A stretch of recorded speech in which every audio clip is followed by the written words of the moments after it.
अस्सलाम वालेकुम। आज का हमारा टॉपिक है वो है ट्रांसीडेंटल फंक्शन के। ट्रांसीडेंटल फंक्शन क्या होते हैं उसको डिस्कस करते हैं उनमें से कौन कौन से फंक्शन जो है वो ट्रांसीडेंटल फंक्शन में आता है उसको डिस्कस करते हैं। तो इससे पहले हमारे पास है अलजब्राइक फंक्शन की। अलजब्राइक फंक्शन क्या होता है इसको पहले डिस्कस कर लेते हैं कि अलजब्राइक फंक्शन क्या है। What is algebraic function?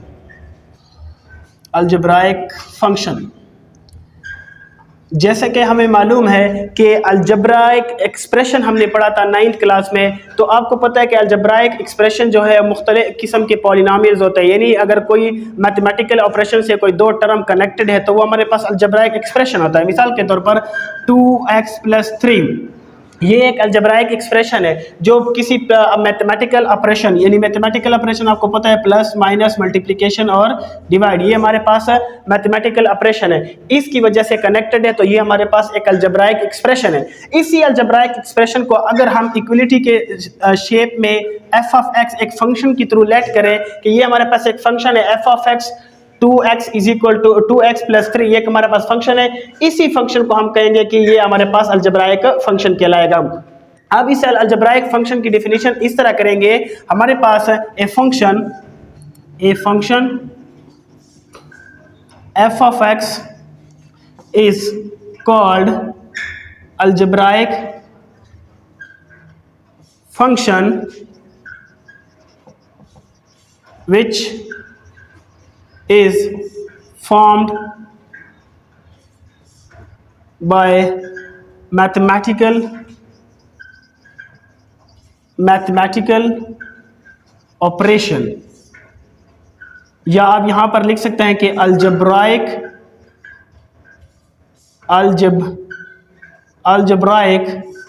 operation is called algebraic function. और इसमें आपके पास अलजब्राइक फंक्शन में इसकी डिग्री क्या होती है, डिफाइन होती है। मिसाल के तौर पर इसी में हम ये स्टेप भी इंक्लूड कर सकते हैं कि the degree of algebraic function is define. इसमें हमारे पास इसकी डिग्री क्या होती है, डिफाइन होती है। मिसाल के तौर पर हमारे पास एक मैं एग्जांपल लेता हूं, f of x = 2x + 3 हमारे पास एक फंक्शन है, इसकी डिग्री डिफाइन है 1 है। इस तरह एक और फंक्शन मैं लेता हूं, हमारे पास है 2x² - 5 है, ये मैथमेटिकल ऑपरेशन की वजह से कनेक्टेड है और ये हमारे पास इसकी डिग्री भी डिफाइन है। तो ये हमारे पास क्या कहलाएगा, अलजब्राइक फंक्शन कहलाएगा। अब हम आते हैं कि ट्रांसीडेंटल फंक्शन क्या होता है और इसमें इसकी कौन से टाइप्स कितने फंक्शन जो है वो ट्रांसीडेंटल फंक्शन में आते हैं। अब हम चलते हैं कि ट्रांसीडेंटल फंक्शन क्या होता है। Transcendental function, those functions which are not algebraic function are called transcendental function। वो फंक्शन जो algebraic function नहीं वो भी हमारे पास transcendental function कहलाएंगे। जैसे कि such as all trigonometric function, जितने भी trigonometric function है वो हमारे पास क्या होंगे, हमारे पास वो transcendental function कहलाएंगे। मिसाल के तौर पर हमारे पास है trigonometric function है, trigonometric function है। इसके बाद नंबर 2 हमारे पास है inverse ट्रिग्नोमेट्रिक फंक्शन। फिर इसके बाद हमारे पास है थर्ड नंबर पर एक्सपोनेंशियल फंक्शन है, एक्सपोनेंशियल फंक्शन। फोर्थ पे हमारे पास इसमें आएगा हाइपरबोलिक फंक्शन, बॉलिक फंक्शन। और 5 हमारे पास इसमें हमारे पास लॉगरिथमिक फंक्शन। ये हमारे पास सारे जो है वो ट्रांसीडेंटल फंक्शन में आएंगे। अब चलते हैं कि एक्सपोनेंशियल फंक्शन क्या होता है। Exponential function an equation of the form f of x b⁻x b is greater than, इसमें हमारे पास b इज ग्रेटर देन 0 होगा and b is not equal to 1 is called exponential function. ऐसे function को हम एक्सपोनेंशियल फंक्शन कहेंगे। मतलब क्या है कि ऐसा इक्वेशन जिसमें हमारे पास ये जो b है ये ग्रेटर देन 0 हो और b is not equal to 1 हो, तो वो हमारे पास क्या होता है, हमारे पास एक्सपोनेंशियल फंक्शन कहलाता है। अब b is greater than 0, b क्यों ग्रेटर देन 0 हो और b is not equal to 1, मतलब ये अगर b इज ग्रेटर देन 0 तो इसका तो ये मतलब हुआ कि b भी इक्वल के 0 के बराबर नहीं होना चाहिए। b 1 और 0 0 नहीं होना चाहिए। चेक कर लेते हैं कि b अगर 1 और 0 हो जाता है तो फिर ये फंक्शन किस तरह बनता है। सबसे पहले चेक करते हैं, हमारे इसको अल्टरनेट फॉर्म में लिखते हैं, ये y इज इक्वल टू मेरे पास b की पावर x हो जाएगा। अगर मैं पहले फर्स्ट केस में मैं b is equal to 0 put करता हूं तो ये हो जाएगा y is equal to b की 0 की पावर x। अब आप x को अगर 0 देते हैं, मिसाल के तौर पर आप यहाँ पर पुट आप x की कोई इंडिपेंडेंट वैल्यू तो देंगे, अगर x को आप 0 की वैल्यू देते हैं तो y इज इक्वल टू 0 की पावर 0, जो कि आपको पता है ये आपके पास क्या है, इनडिटर्मिनेट फॉर्म है, इनडिटर्मिनेट फॉर्म है, इनडिटर्मिनेट फॉर्म है। इसको बाद में स्टडी करते हैं कि ये 0 की पावर 0 क्या होता है। ये आपके पास पॉसिबल नहीं है इसका आंसर, तो इस केस में ये पॉसिबल नहीं आएगा इसका फंक्शन। दूसरे में b is not equal to 1, कि अगर b इज इक्वल टू 1 यानी b 1 भी नहीं होना चाहिए, तो अब यहाँ पर ये इस इक्वेशन को लेते हैं y is equal to b की पावर x, अब y is equal to b की पावर 1, अगर इसको मैं लेता हूँ 1 तो इसकी पावर x आएगा। अब अगर आप x को 0 1 2 3 कोई भी नंबर पुट करते हैं, मिसाल के तौर पर मैं 0 से चेक करता हूँ y इज इक्वल टू 1 की पावर 0, तो आपको पता है किसी भी नंबर की पावर 0 आपके पास क्या होता है, वो आपके पास 1 कहलाता है। अब अगर मैं y इज इक्वल टू 1 की पावर में 1 रखता हूँ तो आपको पता है y की पावर 1 आपके पास किस चीज़ के बराबर है, वो भी 1 के बराबर। 2 रख दे फिर भी 1 आएगा, 3 रख, क्योंकि 1 की पावर जितनी भी आप बढ़ाते जाएंगे वो उसका आंसर 1 ही आएगा। मतलब ये है कि ये हमारे पास क्या कहलाए, कौन सा फंक्शन आएगा मेरे पास, ये हमेशा आंसर क्या देगा, 1 देगा, और ये मेरे पास फिर कांस्टेंट फंक्शन कहलाएगा, कांस्टेंट फंक्शन, क्योंकि हम डोमेन में जो भी पुट करेंगे रेंज में हमें उसकी एक ही वैल्यू मिलेगी, तो वो हमारे पास कांस्टेंट फंक्शन कहलाएगा। इसलिए हम b को जो है 1 और 0 पुट नहीं कर सकते। अब चेक करते हैं कि इसमें नेगेटिव नंबर क्यों पुट नहीं कर सकते। यानी इसमें हम देखें, आपके पास एक रियल नंबर है, रियल नंबर लाइन है, यहाँ पर 0 है, 1 2 3, यहाँ पर -1 -2 और -3 है, यहाँ पर 1 है 2 है 3 है, मतलब हम ये वाले नंबर पुट कर सकते हैं और ये नंबर पुट नहीं कर सकते 0 से बड़े, 0 से बड़े। अब अगर हम इसको b को, हमारे पास जो y is equal to b की पावर x है, अगर यहाँ पर b की पावर इसकी मैं 2 पुट करता हूँ, -2 पुट करता हूँ, -2 पुट करता हूँ, अगर इसको मैं -2 पुट कर लेता हूँ और ये इसकी पावर x है, अब x को कोई वैल्यू तो देनी पड़ेगी। अगर x को मैं वैल्यू देता हूँ कि 1 और 2, x को कोई भी नंबर तो मैं दे सकता हूँ, x को मैं वैल्यू देता हूँ 1 और 2, तो मेरे पास y में इसका आंसर आएगा, ये हो जाएगा -2 की पावर, x को मैंने वैल्यू दी है 1/2, तो y इज इक्वल टू -2, इसको मैं स्क्वायर रूट लिख सकता हूँ, 1 और 2 को मैं स्क्वायर रूट भी लिख सकता हूँ, y इज इक्वल टू, तो इसको मैं इस तरह भी लिख सकता हूँ -1 क्रॉस 2, और ये मजीद अगर इसको मैं एक्सपेंड करूँ तो ये मेरे पास -1 अलहदा और ये क्रॉस 2 अलहदा भी हो जाएगा। तो y इज इक्वल टू, आपको पता है रूट -1 आपके पास किसके बराबर है, अयोटा के बराबर है, ये मेरे पास 2 आएगा, तो ये मेरे पास 2 अयोटा आएगा, जो कि इसको हम रियल एनालिसिस में पढ़ नहीं सकते हैं, ये कॉम्प्लेक्स नंबर में चला गया, तो ये हमारे पास आंसर भी पॉसिबल नहीं होगा। अब हम चलते हैं कि इसका डोमेन और रेंज क्या होती है, एक्सपोनेंशियल फंक्शन की डोमेन और रेंज क्या होती है। इसमें एक एग्जांपल लेते हैं, फिर इसको करते हैं कि इसका आंसर क्या आता है। अब डोमेन और रेंज की तरफ चलते हैं कि इसकी डोमेन और रेंज क्या होगी। इसमें एक एग्जांपल लेट कर लेते हैं, मेरे पास एक एग्जांपल है y इज इक्वल टू 2 की पावर x। अब इस x को, इस y की पावर 2 की पावर x एक एग्जांपल मैंने लिया, इसको मैं वैल्यू दूंगा। अगर मैं x को कोई भी वैल्यू देता हूँ, एक टेबल बना लेते हैं, एक टेबल, ये मेरे पास एक टेबल है जिसमें मैं इस x और ये y, x को कोई वैल्यू देंगे, y में इसका कोई आंसर आए। अब आपको पता है अगर मैं यहाँ पर 0 पुट करूँ, x की जगह 0 पुट करूँ तो 2 की पावर 0 आपको पता है 1 देगा। अगर मैं इसमें पुट करूँ और x की पावर क्या पुट करता हूँ, 1 पुट करता हूँ, तो ये 2 की पावर 1 मेरे पास क्या आएगा, 2 आएगा। इसकी मैं 2 पुट करता हूँ तो x को 2 पुट करता हूँ, y में इसका क्या आंसर आएगा, 4 आएगा।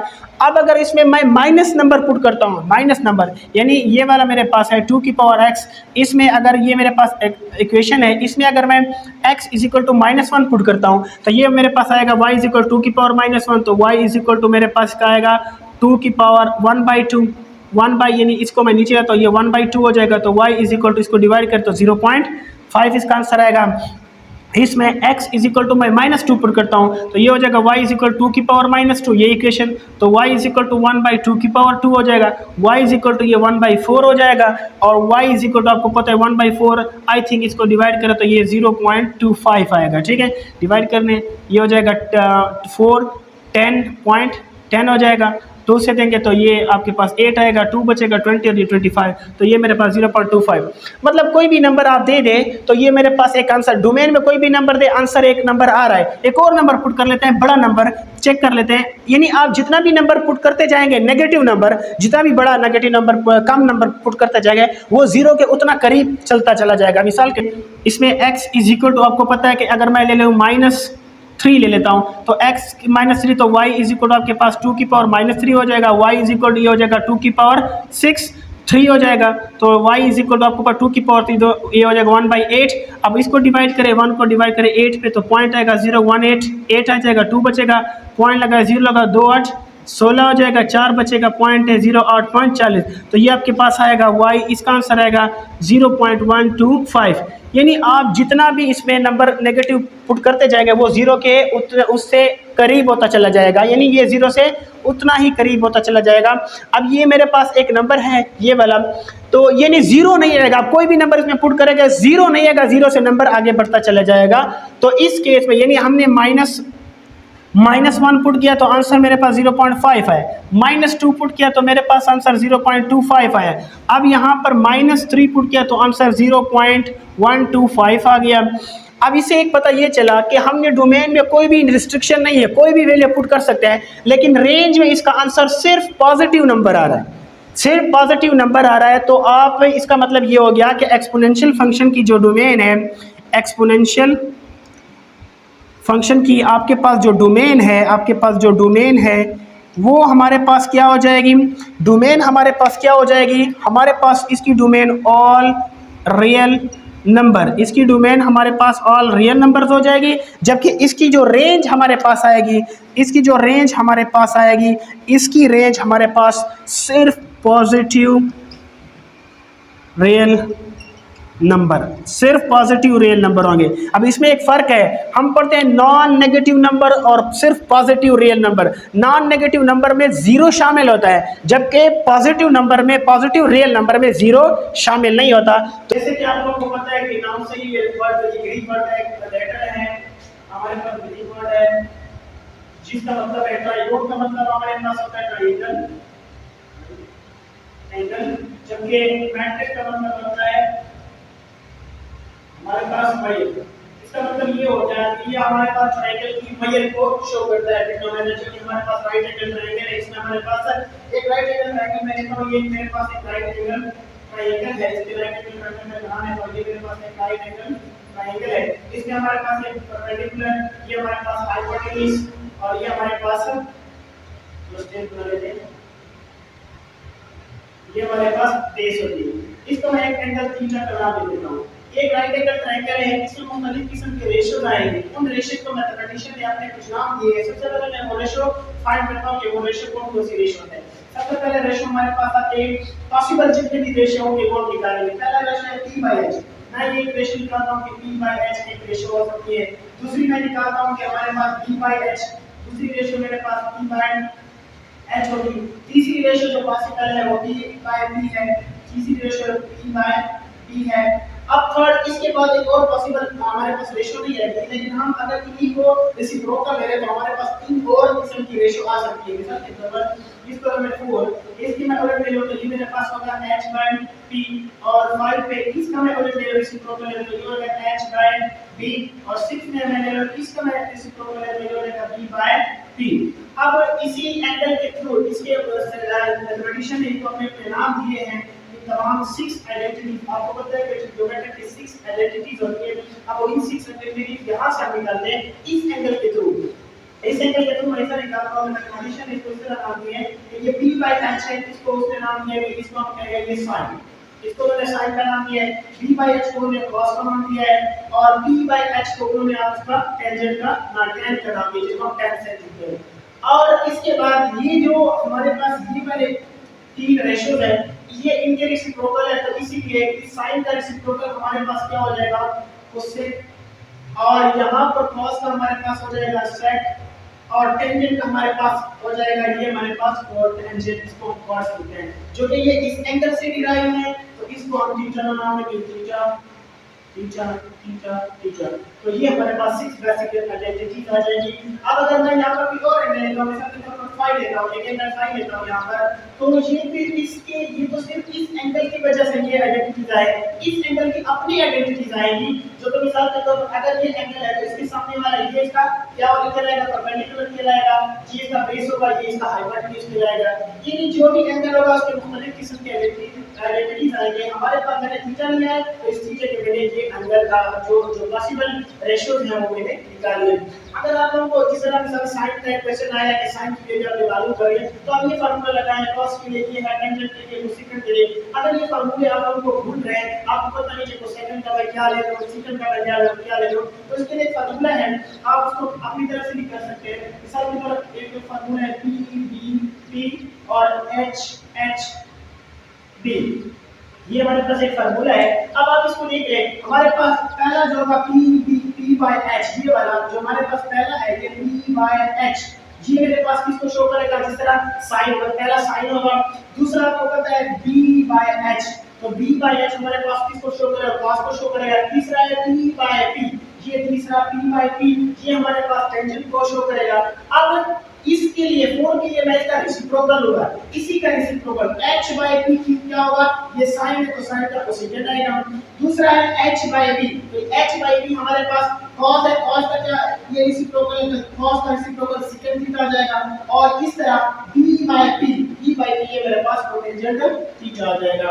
तो इस बेसिक 6 बेसिक आइडेंटिटीज ये हमारे पास है। इस तरह का एक फंक्शन भी वो इससे बहुत सारे फंक्शन भी हम क्रिएट कर सकते हैं, वो हम ट्रिग्नोमेट्रिक फंक्शन, तो हमारे पास ट्रिग्नोमेट्रिक फंक्शन ये हो गए y हमारे पास कोई sin ऑफ x है, मेरे पास एक ट्रिग्नोमेट्रिक फंक्शन है, इसमें कोई भी और है y आपके पास कोई भी फंक्शन है वो x है और y है, कोई भी मेरे पास ट्रिग्नोमेट्रिक फंक्शन होगा। ये जिसमें हमारे पास ये 6 आइडेंटिटीज यूज होगी वो हमारे पास ट्रिग्नोमेट्रिक फंक्शन है। दूसरा हमारे पास है इनवर्स ट्रिग्नोमेट्रिक फंक्शन की। इनवर्स ट्रिग्नोमेट्रिक फंक्शन हमारे पास क्या होता है, इनवर्स ट्रिग्नोमेट्रिक फंक्शन हमारे पास होता है इनवर्स ट्रिग्नोमेट्रिक फंक्शन के। इनवर्स ट्रिग्नोमेट्रिक फंक्शन क्या होता है, इनवर्स ट्रिग्नोमेट्रिक फंक्शन आपको जैसे कि मालूम है कि इसी ट्रिग्नोमेट्रिक फंक्शन का इनवर्स है। मिसाल के तौर पर जैसे हमने एक प्रीवियस में एक फंक्शन लिया है कि y is equal to sine of x, ये मेरे पास एक फंक्शन है। इस फंक्शन में ये x मेरे पास इसकी डोमेन है, ये जो x को मैं कोई इनपुट दूंगा तो y में उसका क्या रिजल्ट आएगा, मतलब ये इनपुट हमारे पास ये इंडिपेंडेंट वेरिएबल है, ये इसका क्या है डिपेंडेंट वेरिएबल है, ये हमारे पास डोमेन है, ये इसकी रेंज आएगी। यानी यहाँ पर मैं कोई वैल्यू दूंगा तो y में कोई आंसर आएगा। अब इनवर्स ट्रिग्नोमेट्रिक फंक्शन में ये इसका उलट हो जाएगा, ये साइन है इधर आएगा तो ये साइन इनवर्स हो जाएगा, साइन इनवर्स ऑफ y हो जाएगा इज इक्वल टू x। अब इस केस में y को मैं कोई आंसर दूंगा तो x में उसकी वैल्यू आएगी, रेंज आएगी। तो यहाँ पर ये जो यहाँ पर डिपेंडेंट वेरिएबल था वो यहाँ पर इंडिपेंडेंट हो गया और यहाँ पर जो इंडिपेंडेंट था वो डिपेंडेंट हो गया। तो यही हमारे पास इनवर्स ट्रिग्नोमेट्रिक फंक्शन कहलाता है। यानी आप यहाँ पर इस तरह करेंगे कि इसमें इनवर्स ट्रिग्नोमेट्रिक फंक्शन की डोमेन रेंज क्या होगी, यहाँ पर इसकी डोमेन है, आपको पता है कि इसकी डोमेन जो है वो ऑल रियल नंबर है, इसकी डोमेन ऑल रियल नंबर है, ऑल रियल नंबर। इसमें फंक्शन में ट्रिग्नोमेट्रिक फंक्शन में इसकी डोमेन ऑल रियल नंबर है और यहाँ पर इसकी जो रेंज है आपको पता है साइन की जो रेंज है वो हमेशा जो साइन की जो रेंज है वो हमारे पास क्लोज इंटरवल -1 to 1 है। यानी आप इसमें x में कोई भी वैल्यू दे दें जो y का आंसर होगा -1 और 1 के दरमियान में ही आएगा। सेम इसी तरह अब ये अगर एक फंक्शन है और ये इसका इनवर्स ट्रिग्नोमेट्रिक फंक्शन है तो यहाँ पर अगर ये चेंज हुआ है डिपेंडेंट में आ गया और डिपेंडेंट इंडिपेंडेंट में आ गया तो जाहिर सी बात है फिर ये वैल्यू भी चेंज हो जाएगी। यहाँ पर इस तरह करेंगे इस फंक्शन के लिए इसकी जो डोमेन हो जाएगी, डोमेन इसकी हो जाएगी -1 to 1 और इसकी जो रेंज हो जाएगी वो हमारे पास क्या कहलाएगी, ऑल रियल नंबर हो जाएगी। इसकी डोमेन क्या हो जाएगी, ऑल रियल नंबर हो जाएगी। ये मैंने सिर्फ एक केस लिया आसान के लिए, इस तरह मुख्तलिफ ट्रिग्नोमेट्रिक फंक्शन के मुख्तलिफ डोमेन एंड रेंज आएंगे। तो इनवर्स ट्रिग्नोमेट्रिक फंक्शन ये हो गया कि y is equal to x sine x, इसको हम यहाँ पर लेंगे साइन इनवर्स ऑफ y हो जाएगा, यहाँ पर x रह जाएगा। डोमेन इसकी डोमेन ऑल रियल नंबर है तो ये यहाँ पर इनवर्स की इसकी रेंज हो जाएगी और यहाँ पर इसकी डोमेन रेंज -1 to 1 है जो इन इनवर्स फंक्शन में उसकी रेंज हो डोमेन हो जाएगी।